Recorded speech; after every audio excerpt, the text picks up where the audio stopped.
Hey everyone, welcome to Insights with Benny, a space where ideas meet action, where stories inspire reflection, and perspectives challenge the status quo. Whether you're here for clarity, challenge, or quiet wisdom, this is your place. Today's episode is titled, A Dangerous Kind of Passion When Fire Doesn't Warm.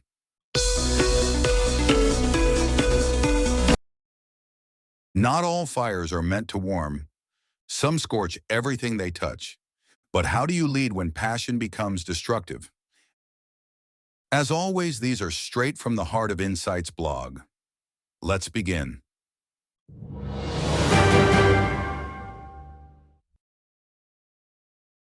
Lessons in Leadership, Part 3. Some fires warm the room, others burn the house down. When I first joined Rayabana National Institute, my journey began with uncertainty and hope, traveling through vast landscapes to support scattered organizations in the hinterlands. My days involved more than dusty roads and uncertain accommodations.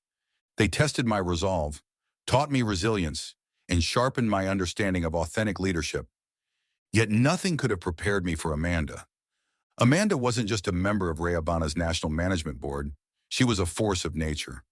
Zealous, outgoing, and unapologetically vocal, Amanda wanted her fingerprints on everything. She didn't enter rooms. She overwhelmed them. She embodied impulsivity, the kind of woman who'd tattoo a man's face on her arm after the first date. Not from sentimentality, but to prove a point. Her passion burned brightly, but recklessly. Amanda wasn't the kind of fire that clears pathways for renewal. She was the wildfire that reduced fertile grounds to ashes, chaos as her virtue. Amanda needed to be heard first, last, and loudest. Meetings weren't opportunities for dialogue. They became stages for monologues. Her way was absolute. Negotiation was weakness. When her voice wasn't heard, chaos swiftly followed. I recall vividly a management board meeting of a small emerging organization descending into a physical brawl, a scenario unimaginable in any professional environment, sparked by Amanda's confrontational approach. Police lights flashing, officers breaking up fights, grown adults forced apart like unruly schoolchildren. It was both shocking and embarrassing for the organization. Yet that was not the end of it. At another local organization board, Amanda's relentless interference became unbearable. Members, exhausted by her continuous disruption and dominance, finally decided enough was enough. Quiet whispers turned into determined discussions, and eventually a formal process to vote her out was initiated. It wasn't easy. It required courage, unity, and careful strategy. When the votes were finally counted and Amanda was officially removed, there was a palpable relief. For the members, it felt like children finally seeing their wish granted. A moment of liberation from chaos and tension. Amanda didn't believe in playing fair. She believed in commandeering the entire playground.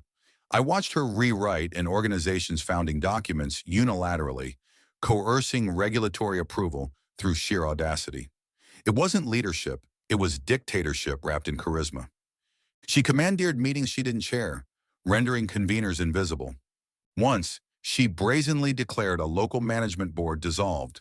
Her authoritative manner led people to assume she acted with the full backing of the national management. However, no such authority had been granted. There were strict procedures that required clear evidence of gross violations, none of which existed. Amanda cited fabricated breaches and imaginary rules, sowing confusion and anger. The chaos was hers, but the cleanup, ours. The confidence of ignorance. Amanda carried herself with supreme confidence, oblivious to her glaring knowledge gaps. She held no formal education, but her confidence eclipsed professional expertise around her. Lawyers, accountants, and seasoned professionals found their authority openly questioned by a woman armed only with superficial internet searches and misplaced zeal. An online social work course turned her overnight into a senior professional. She demanded confidential files, challenged experienced staff, and trivialized their expertise. Amanda couldn't differentiate between reading an article and earning a degree. Believing passion alone made her superior. She couldn't tell that holding an opinion does not make one an expert. It wasn't just ignorance. It was arrogance. She micromanaged every project, no matter how trivial, demanding exhaustive daily briefings and suffocating the team with unnecessary oversight. Her need for control extended far beyond her assigned duties, assuming authority that was never rightfully hers. She didn't earn respect or authority through competence or collaboration. She seized it forcefully, bulldozing through established hierarchies and processes, convinced that rules applied to others, never to her. Casualties in her wake. Staff meetings transformed into emotional battlefields. Amanda's condescending tone, biting criticism, and relentless negativity broke spirits and bruised hearts. I recall vividly a talented, dedicated employee quietly exiting a meeting, her eyes red and dignity shattered. Soon, complaints and resignations became commonplace in any of the local organizations she got involved with. Amanda's toxic aura didn't just darken the atmosphere, it poisoned morale. Yet a darker currents flowed beneath. Whispers surfaced about inappropriate advances toward board members, manipulative uses of power, and uncomfortable dynamics. Her methods were deeply personal, wielding influence as leverage, leaving emotional scars alongside professional damage. I tried intervention, careful feedback, structured guidance. But how do you explain limits to someone who believes herself limitless? How do you tell a duck it can't soar with eagles? Amanda rejected criticism outright, doubling down on her righteousness. Sanctions from the national board yielded nothing but defiance. Eventually, she declared independence, forming her own subgroup, openly challenging the unity of the national body. She aggressively attempted to splinter the organization by recruiting 15 local group members from the 200 organizations, creating immense confusion and chaos. Members grappled with uncertainty, unsure whether to remain loyal to the main organization, bend a knee to Amanda's dominance, or openly rebel against her divisive tactics. The turmoil became unbearable for some, prompting them to exit the union altogether rather than navigate the endless confusion. Leadership's uncomfortable truth. Leadership isn't about control, it's stewardship.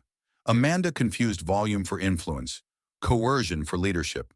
Shouting louder doesn't strengthen a voice, it eventually silences it. As a leader, I confronted the painful question, how do you manage the unmanageable?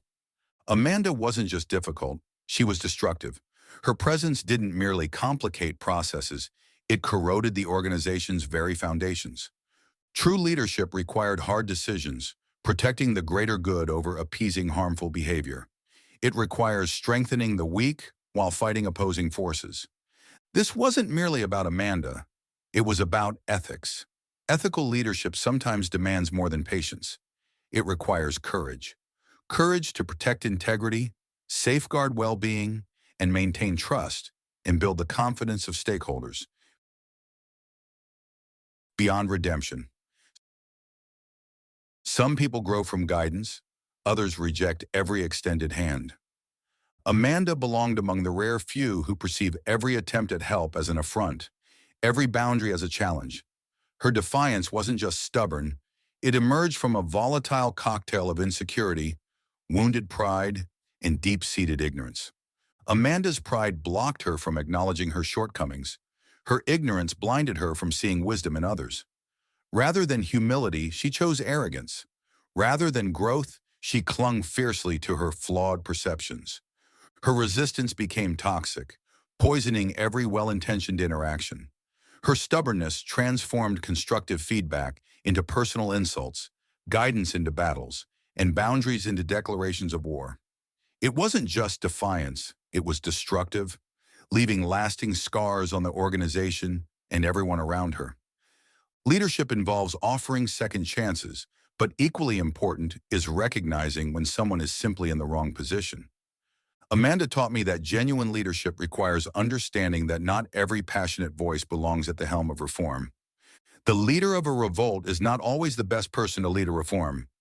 The skills essential for rallying a crowd in protest, unrelenting passion, fierce determination, and unwavering zeal, can quickly become liabilities in roles demanding humility, collaboration, and servanthood. Amanda's energy wasn't irredeemable, it was misaligned. Her boldness, determination, and passionate voice could have been powerfully effective in mobilizing a civil protest or leading an activist campaign. Yet in a leadership role that demanded listening carefully, empathizing genuinely, and building consensus patiently, those same qualities created friction rather than harmony. Her strength became destructive precisely because it was misplaced. True leadership isn't about nurturing talent, it's about placing that talent where it can thrive, recognizing clearly that the best revolutionary might falter and when asked to build unity, when peace is crucial. Amanda's story underlines this critical lesson. Passion and intensity have their place, but effective leaders must discern the difference between those suited to lead revolts and those capable of guiding meaningful reform. Containing the blaze. Amanda taught me a stark, unforgettable lesson. Not every fire can or should be nurtured. Some must be contained. Leadership means understanding this painful truth.